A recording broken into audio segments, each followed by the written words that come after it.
नमस्कार बंधुगण एही वर्ष 7 अक्टोबर 2025 मंगलवार दिन ठारू आरंभ हो सारी पुण्यर मास कार्तिक मास। आजिर एही भिडियो रे आमे आलोचना करिबा धर्मर मास कार्तिक मासरे केउ कार्य कले आमको पूरा मासर पुण्य फल प्राप्ति होइथाय, ता सहित केउ कार्य करिबा अनुचित होइथाय, केउ खाद्य खाइले आमको पुण्य फल प्राप्ति होइथाय एवं केउ खाद्य खाइले पूरा मासर धर्म नष्ट होई जाइथाय। सेथिपाई आपण मानंकु गोटिए अनुरोध, आपणक फायदा पाई एही भिडियोटी को थरे मात्र शेष पर्यंत निश्चय देखंतु एवं भिडियोटी को लाइक करी भक्तिर सहित कमेंट बॉक्स रे जय श्री विष्णु जय माँ लक्ष्मी अवश्य लिखि दियंतु। बंधुगण शास्त्र कहती कार्तिक मास भली आउ कौनसी मास नहीं। आमर जो 12 गोटी मास रही से 12 मास मध्य कार्तिक मास हेउची सर्वश्रेष्ठ मास। सत्य जुग भली जुग नहीं, वेद भली शास्त्र नहीं एवं गंगा भली पवित्र तीर्थ संसार रे बा दुनिया रे भूमंडल रे नहीं। तेणु मास मानक मध्य कार्तिक मास हेउची सबुठारु श्रेष्ठ एवं कार्तिक मास को धर्मर मास बोली कहती, पुण्यर मास कहा जाए। एही कार्तिक मास शरत पूर्णिमा ठारू आरंभ होई कार्तिक मास बा रास पूर्णिमा पर्यंत एही कार्तिक मास भोग हुए। एही कार्तिक मासरे सूर्य महाग्रह तुला राशि रे संचार करिथांती। एही 2025 मसीहारे अक्टोबर 7 तारिख मंगलवार ठारू नहीं नवेम्बर 5 तारिख बुधवार पर्यंत एही कार्तिक मास भोग हेबो। एही मासरे मुख्यतः 10 गोटी कार्य को प्राधान्य दिया जाइथाए। आपणकु निवेदन, आपण चेष्टा करंतु एही कार्तिक मासरे एही 10 गोटी कार्य करिबा पाई। कोन सेही 10 गोटी कार्य? स्कंद पुराण कहती एही कार्तिक मास आरोग्य लाभ पाई, रोग नाश पाई, सद्बुद्धि प्राप्ति पाई तथा माँ लक्ष्मींकर साधना पाई सर्वोत्तम अटे। तेणु एही कार्तिक मास अति गुरुत्वपूर्ण भूमिका ग्रहण करिथाए। आम मानक जीवन रे एही कार्तिक मासरे 10टी कार्य निहाती करिबा दरकार। कौन से 10टी कार्य आसंतु जानिबा। तीर्थ नदी रे स्नान करिबा, व्रत रखिबा, दीप दान करिबा, भूमि रे शयन करिबा, तुलसी पूजन करिबा, सात्विक भोजन करिबा, तैल न लगाइबा, इंद्रिय संयता रक्षा करिबा, दान करिबा एवं पूजा पाठ करिबा। एही बळी 10टी कार्य एही कार्तिक मासरे करिबा निहाती आवश्यक। प्रथम कार्यटी हेउछि स्नान करिबा। साधारणतः आमे अन्य दिन मानकरे जेतेबेले स्नान करूछे, किंतु कार्तिक मासरे शास्त्र कहउचंती कि आपणको ब्रह्म मुहूर्त रे स्नान करिबा पाई। जदि कार्तिक मासरे आपण ब्रह्म मुहूर्त रे स्नान करूछंती ताहेले आपणको कोटि पुण्य प्राप्ति होइथाय। एही कार्तिक मासरे साधारणतः तीर्थ नदी मानकरे स्नान करिबा उचित। जदि आपणक पाखापाखी तीर्थ नदी नाही, आपण तीर्थ नदी रे स्नान करि पारिबे नाही, ताहेले आपण जदि घरे स्नान करिबे, गंगा जल रे शुद्ध जल को मिसाई आपण स्नान करि पारिबे। ब्रह्म मुहूर्त रे स्नान करिबा द्वारा शरीर शुद्ध हेबा सहित आमर मन मध्य शांत रही थाए। शास्त्र कहती भगवान विष्णु एही कार्तिक मासरे जल रे निवास करिथांती। तेणु ब्रह्म मुहूर्त समय रे सूर्य उदय पूर्वरु आमको स्नान करिबाकु पड़िबो। एहा द्वारा आमको पूरा कार्तिक मासर पुण्यर फल प्राप्ति होइथाए। बंधुगण 2 नंबर कथा हैला कि व्रत रखिबा। एही कार्तिक मासरे कार्तिक व्रत रखिबा बहुत महत्वपूर्ण अटे। जदि कार्तिक व्रत रखंती ताहेले अग्निष्टम यज्ञ सम फल प्राप्ति होइथाए।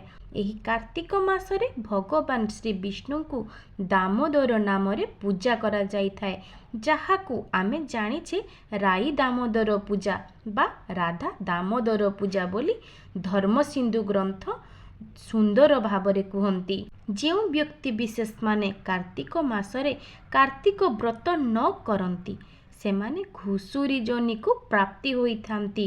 ତେଣୁ ଆପଣ 12 ମାସ ଭିତରେ ସବୁଠାରୁ ଉତ୍କୃଷ୍ଟ ଏବଂ ପୁଣ୍ୟ ମାସ ହିସାବରେ କାର୍ତ୍ତିକ ମାସରେ କାର୍ତ୍ତିକ ବ୍ରତ ରଖିବା ନିହାତି ଜରୁରୀ ଅଟେ। 3 ନମ୍ବର କଥା ହେଲା କି ଦୀପ ଦାନ କରିବା।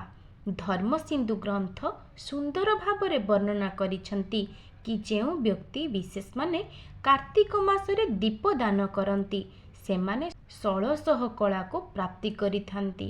କାର୍ତ୍ତିକ ମାସରେ ଦୀପ ଦାନ କରିବାର ଅର୍ଥ ସମସ୍ତ ଦାନର ଫଳକୁ ପ୍ରାପ୍ତ କରିବା। ତେଣୁ କାର୍ତ୍ତିକ ମାସରେ ଦୀପ ଦାନ କରିବାର ବିଶେଷ ମହତ୍ତ୍ୱ ରହିଅଛି। ପ୍ରତ୍ୟେକ ଦିନ ସକାଳୁ ବା ବ୍ରହ୍ମ ମୁହୂର୍ତ୍ତରୁ ସ୍ନାନ ସାରି ସୂର୍ଯ୍ୟ ମହାଗ୍ରହଙ୍କୁ ପୂଜା କରିବା, ସୂର୍ଯ୍ୟ ମହାଗ୍ରହଙ୍କୁ ଦୀପ ଦାନ କରିବା, ତାପରେ ମା ବୃନ୍ଦାବତୀଙ୍କୁ ଜଳ ସମର୍ପଣ କରିବା, ବୃନ୍ଦାବତୀଙ୍କୁ ପୂଜା କରି ବୃନ୍ଦାବତୀଙ୍କୁ ଦୀପ ଦାନ କରିବା ଉଚିତ। ତାପରେ ରାଇ ଦାମୋଦର ବା ରାଧା ଦାମୋଦରଙ୍କୁ ପୂଜା କରିବାର ବିଧି ରହିଅଛି। ଏହି କାର୍ତ୍ତିକ ମାସରେ ଯଦି ଆମେ ଦୀପ ଦାନ କରୁଛେ ତାହେଲେ ସମସ୍ତ ପୁଣ୍ୟ ଫଳ ଆମକୁ ପ୍ରାପ୍ତି ହୋଇଥାଏ। ଚତୁର୍ଥ କଥାଟି ହେଉଛି ଭୂମିରେ ଶୟନ କରିବା। ବନ୍ଧୁଗଣ, କାର୍ତ୍ତିକ ମାସରେ ଖଟ, ଗଦି, ତକିଆ ଆଦିରୁ ବିଚ୍ୟୁତ ରହି ଭୂମି ଉପରେ ଶୟନ କରିବା ଦରକାର ହୋଇଥାଏ। ଏହାଦ୍ୱାରା କାର୍ତ୍ତିକ ମାସର ସମ୍ପୂର୍ଣ୍ଣ ପୁଣ୍ୟ ଫଳ ଆମକୁ ପ୍ରାପ୍ତି ହୋଇଥାଏ ଏବଂ ବୁଦ୍ଧି ବିକଶିତ ହେବା ସହିତ ପ୍ରଭୁଙ୍କ ଚରଣରେ ଆମକୁ ସ୍ଥାନ ମିଳିଥାଏ। ତେଣୁ ଏହି କାର୍ତ୍ତିକ ମାସରେ ଯେଉଁମାନେ କାର୍ତ୍ତିକ ବ୍ରତ କରୁଛନ୍ତି ସେମାନଙ୍କୁ କହି ରଖିବାକୁ ଚାହିଁବି, ସେମାନେ ଖଟ ଗଦିକୁ ପରିତ୍ୟାଗ କରି ଆପଣ ଭୂମି ଉପରେ ଶୟନ କରନ୍ତୁ। ପୁରା ମାସର ପୁଣ୍ୟ ଫଳ ଆପଣଙ୍କୁ ପ୍ରାପ୍ତି ହେବ। ପଞ୍ଚମ କଥାଟି ହେଉଛି କି ତୁଳସୀ ପୂଜନ। କାର୍ତ୍ତିକ ମାସରେ ତୁଳସୀ ପୂଜନର ବିଶେଷ ମହିମା ରହିଅଛି। ଏମିତିରେ ବି ସମସ୍ତେ ସନାତନ ଧର୍ମୀ ମନୁଷ୍ୟମାନେ ମା ବୃନ୍ଦାବତୀଙ୍କୁ ପୂଜା କରନ୍ତି, କିନ୍ତୁ କାର୍ତ୍ତିକ ମାସ ଗୋଟିଏ ଏଭଳି ମାସ, ଏହି ମାସରେ ବିଶେଷ ଭାବରେ ମା ବୃନ୍ଦାବତୀଙ୍କୁ, ମା ତୁଳସୀଙ୍କୁ ପୂଜା କରିବାର ବିଧି ବିଧାନ ରହିଅଛି। ପ୍ରତ୍ୟେକ ମନୁଷ୍ୟ ପ୍ରତ୍ୟେକ ଦିନ ତୁଳସୀ ମାତାଙ୍କୁ ପୂଜା କରୁଥାଏ। ତୁଳସୀ କେବଳ ଯେ ଆମ ପରିବାରର ଅଭୀଷ୍ଟ ସିଦ୍ଧି କରନ୍ତି ନାହିଁ ଆଜ୍ଞା, ତୁଳସୀଙ୍କର ମହିମା ବହୁତ ଅପାର ରହିଅଛି। ଯମଦୂତଙ୍କ ଠାରୁ ମଧ୍ୟ ମା ବୃନ୍ଦାବତୀ, ମା ତୁଳସୀ ଆମକୁ ରକ୍ଷା କରିଥାନ୍ତି ଏବଂ ଧର୍ମ, ପାର୍ଥ, କାମ ପ୍ରାପ୍ତ ହୋଇଥାଏ। ଧର୍ମସିନ୍ଧୁ ଗ୍ରନ୍ଥ ସୁନ୍ଦର ଭାବରେ ତୁଳସୀ ପୂଜନ ବିଷୟରେ କୁହନ୍ତି। ଏହି କାର୍ତ୍ତିକ ମାସରେ ଭଗବାନ ହରିଙ୍କୁ ଯେଉଁ ବ୍ୟକ୍ତି ବିଶେଷ ଲକ୍ଷେ ତୁଳସୀ ଅର୍ପଣ କରନ୍ତି ସେହି ବ୍ୟକ୍ତି ପ୍ରତ୍ୟେକ ତୁଳସୀ ପତ୍ରରେ ଗୋଟିଏ ଗୋଟିଏ ମୁକ୍ତା ଦାନ କରିବା ସହିତ ସମାନ। ମୁକ୍ତା ଦାନ କଲେ ଯେତିକି ପୁଣ୍ୟ ଫଳ ମିଳେ, ପ୍ରଭୁ ହରିଙ୍କୁ ଏହି କାର୍ତ୍ତିକ ମାସରେ ଯଦି ଆମେ ପ୍ରଭୁଙ୍କୁ ହରିଙ୍କୁ ତୁଳସୀ ଲାଗି କରୁଛେ କାର୍ତ୍ତିକ ମାସରେ, ତାହେଲେ ମୁକ୍ତା ଦାନର ଫଳ ଆମକୁ ପ୍ରାପ୍ତ ହୋଇଥାଏ। ଆହୁରି ମଧ୍ୟ କୁହାଯାଇଛି, ଯେଉଁ ତୁଳସୀରେ ମଞ୍ଜରୀ, ଯଦି ସେହି ତୁଳସୀର ମଞ୍ଜରୀକୁ କାର୍ତ୍ତିକ ମାସରେ ଭଗବାନ ଶ୍ରୀ ହରିଙ୍କୁ ନେଇ ପୂଜା କରୁଛେ ତାହେଲେ ଅନନ୍ତ କୋଟିର ପୁଣ୍ୟ ଫଳ ପ୍ରାପ୍ତି ହୋଇଥାଏ। ଏହି କାର୍ତ୍ତିକ ମାସରେ ମଧ୍ୟ ଅଁଳା ବୃକ୍ଷର ପୂଜନର ବିଧି ରହିଅଛି। ଶାସ୍ତ୍ର କୁହନ୍ତି, ଏହି କାର୍ତ୍ତିକ ମାସରେ ଯେଉଁ ବ୍ୟକ୍ତି ବିଶେଷମାନେ ଅଁଳା ବୃକ୍ଷକୁ ପୂଜା କରନ୍ତି ଏବଂ କାର୍ତ୍ତିକ ମାସରେ ଅଁଳା ବୃକ୍ଷ ତଳେ ବ୍ରାହ୍ମଣମାନଙ୍କୁ ଭୋଜନ ଦାନ କରନ୍ତି ଏବଂ ବନ୍ଧୁ ପରିଜନଙ୍କ ସହିତ ଯଦି ନିଜେ ଅଁଳା ଗଛ ମୂଳରେ ଭୋଜନ କରନ୍ତି ତାହେଲେ ଅନନ୍ତ ଗୁଣା ଫଳ ପ୍ରାପ୍ତି ହୋଇଥାଏ। ତେଣୁ ଏହି କାର୍ତ୍ତିକ ମାସରେ ତୁଳସୀ ପୂଜନ ସହିତ ଅଁଳା ବୃକ୍ଷର ପୂଜନ ମଧ୍ୟ ବିଧି ରହିଅଛି। 6 ନମ୍ବର କଥା ହେଲା କି ତୈଳ ବର୍ଜନ କରିବା। कार्तिक मासरे देहरे आमे तेल लगेइबा अनुचित। पूरा मास तमाम तैल वर्जन कले अखंड पुण्य फल प्राप्ति होइथाए। सप्तम कथा हैला सात्विक भोजन। सात्विक भोजन करिबा एही कार्तिक मास बा एही धर्म मासरे आमर खाद्य पदार्थ उपरे आमको संयमता रखिबाकू पड़िबो। कार्तिक मासरे गाजर, मूला, सालगम, पियाज, रसुण, हेंगु, सजना, बाईगण, पानी कखारु, पणस, तरभुज, कईथ एवं जेउ द्रव्य को 2 थर रोषेई करा जाए सेही भली द्रव्य को वर्जन करिबा दरकार। जेमिति आपणकर सुजी हालुआ हेउ। प्रथमे आमे सुजी को भाजुछे, तापरे पुणी क्षीर देइकी सिझुछे, तेणु एहाकू 2 थर करागला। तेणु विशेष भावरे कार्तिक मासरे सुजी को वर्जन करिबा दरकार। ता सहित आमिष, बासी खाद्य, हरड़, मसूर, चना, कोलथ, मटर आदि को मध्य वर्जन करिबा उचित। सप्तमी तिथि रे अणा एवं राशि खाइबा मना अटे। अष्टमी तिथि रे नड़िया खाइबा अनुचित। एही कार्तिक मासरे आमे आमर खाद्य उपरे संयमता रक्षा करिबाकू पड़िबो। अष्टम कथाटी हेउची इंद्रिय संयम। कार्तिक मासरे जदि आमे व्रत करूछे बा जदि व्रत न करूछे भी ताहेले मध्य एही कार्तिक मासरे आमे आम इंद्रिय मानक उपरे संयमता रक्षा करिबाकू हेबो। केमिति आमे संयमता रक्षा करिबा?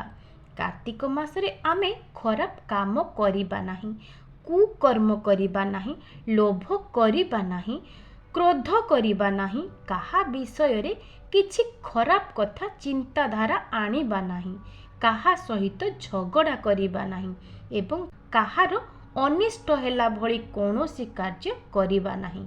एही भली भाबरे आमे आमर इंद्रिय को संयम करिबा दरकार। एहा कार्तिक मासर मध्य मुख्य भूमिका अटे। नवम कथाटी हेउछि दान करिबा। एही कार्तिक मासरे स्नान दान करिबार बहुत महात्म्य रही अछि। एही कार्तिक मासरे आपण कौनसी ब्राह्मण को किंबा आपणकर कुल पुरोहित को दान करंतु। दान करिबार महात्म्य, दान करिबार विशेषता एही कार्तिक मासरे रही अछि। तेणु कार्तिक मासरे आपण जदि दान करूछंती, ताहा अन्न दान हेउ कि ताहा वस्त्र दान हेउ, जे कोनोसी भी दान जदि आपण करूछंती ताहेले निश्चित भावरे कार्तिक मासर पुण्य फल आपणको भोग हुए। दशम कथाटी हेला पूजा पाठ। कार्तिक मासरे विशेष भावरे आमे प्रभु श्री हरि को पूजा करिबा दरकार। जेमिति श्रावण मासरे प्रभु भोलानाथ को समर्पित, मार्गशीर मास माँ लक्ष्मी को समर्पित, सेही भली कार्तिक मास भगवान श्री हरि को समर्पित। तेणु एही कार्तिक मासरे आपण पूजा पाठ करिबा केबे भी भूलंतु नाही। ब्रह्म मुहूर्त रे स्नान करि सारिबा परे सूर्य पूजा करिबा, तापरे वृंदावतींकर पूजा करिबा दरकार। राई दामोदर बा राधा दामोदर पूजा करिबा दरकार। तेणु कार्तिक मासरे जेउ पूजा पद्धति, जेउ पूजा विधि रहिछि, एही कार्तिक मासरे आमे पूजा करिबा द्वारा कार्तिक मासर पुण्य फल आमको भोग होई थाए। तेबे आपणको जदि एही भिडियोटी भल लागि थाए ताहेले भिडियोटी को लाइक करी कमेंट बॉक्स रे जय श्री विष्णु, जय माँ लक्ष्मी अवश्य लिखि दियंतु। आजि पई रहुछि, नमस्कार।